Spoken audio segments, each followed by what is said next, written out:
നമസ്കാരം, പ്രവാസി മലയാളിയിലേക്ക് സ്വാഗതം.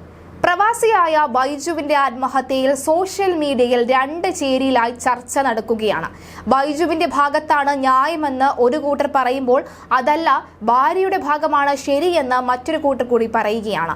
ഇതിനിടെ ഭാര്യയുടെ അവിഹിതം കൊണ്ടൊന്നുമല്ല, പകരം ഭാര്യ പ്രായമായ മാതാപിതാക്കൾക്കും ബൈജുവിനുമെതിരെയും ജാമ്യമില്ലാ കേസ് നൽകിയതിനാലാണെന്നാണ് ആത്മഹത്യ ചെയ്തത് എന്നൊരു കുറിപ്പ് ഇപ്പോൾ പ്രത്യക്ഷപ്പെടുകയാണ്. ആ കുറിപ്പ് വലിയ ചർച്ചയുമാവുകയാണ്. ഭാര്യയുടെ അവിഹിതം പൊക്കിയത് കൊണ്ട് ഒന്നുമല്ല അദ്ദേഹം ആത്മഹത്യ ചെയ്തത്.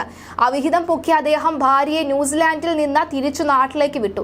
കേരളത്തിലെത്തിയ ക്രിമിനൽ ഭാര്യ പ്രിയ ആ പാവത്തിനെതിരെയും ഒന്നും അറിയാത്ത അയാളുടെ മാതാപിതാക്കൾക്കെതിരെയും കേസ് കൊടുത്തു. ഇവിടുത്തെ നിയമം പിന്നെ വലിയ വിഷമമാണല്ലോ. ചുരുക്കത്തിൽ അദ്ദേഹത്തിന്റെ സ്വത്തും പോയി, സ്വന്തം കുഞ്ഞിനെ വരെ ആ മനുഷ്യനിൽ നിന്നും വേർപെടുത്തുകയും ചെയ്തു. പോരാത്തതിന് പ്രായമായ മാതാപിതാക്കൾക്കെതിരെ കേസും. ശരിക്കും അയാൾ തകർന്നു പോയിരുന്നു. ഇതിൽ മനംനൊന്താണ് ആ മനുഷ്യൻ ആത്മഹത്യ ചെയ്തത്. ഇത് വളച്ചൊടിച്ച് വേറെ കോലത്തിലാക്കരുത്.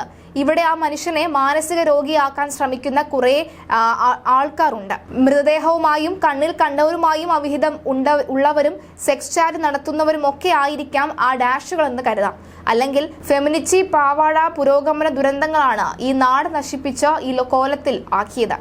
ഭാര്യയുടെ അവിഹിതം കണ്ടുപിടിച്ച ബൈജു രാജുവിനെ സൈക്കോ എന്നാണ് ചിലർ വിശേഷിപ്പിക്കുന്നത്.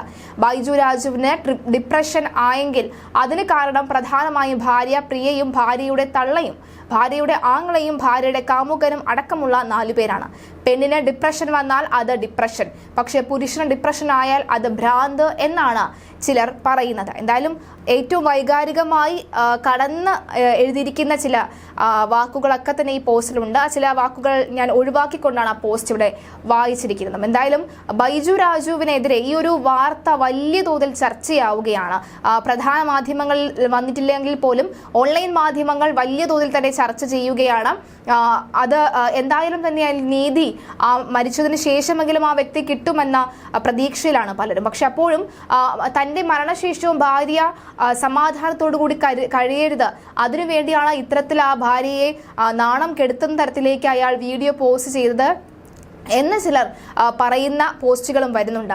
ഏതായാലും ബൈജു രാജുവിന്റെ യൂട്യൂബ് ചാനലിലെ പോസ്റ്റ് ചെയ്തിട്ടുള്ള പല വീഡിയോയും ഇപ്പോൾ വൈറലായിക്കൊണ്ടിരിക്കുകയാണ്. ഭാര്യയുടെ കൊടും ചതിയുടെ പേരിൽ അല്ലെങ്കിൽ ചതിക്ക് ഇരയായേണ്ടി വന്നത് തന്റെ സ്വന്തം ജീവിതം കൂടിയാണ് എന്നാണ് ബൈജു രാജു പറഞ്ഞുകൊണ്ട് തന്റെ ജീവിതം അവസാനിപ്പിച്ചത്. ഏതായാലും മറ്റ് പോലീസ് നടപടികൾ എന്താണ് എന്നത് കൂടി അറിയേണ്ടതുണ്ട്. അതിനെക്കുറിച്ചുള്ള വിശദാംശങ്ങൾ ഇനി വരും മണിക്കൂറിൽ വരും.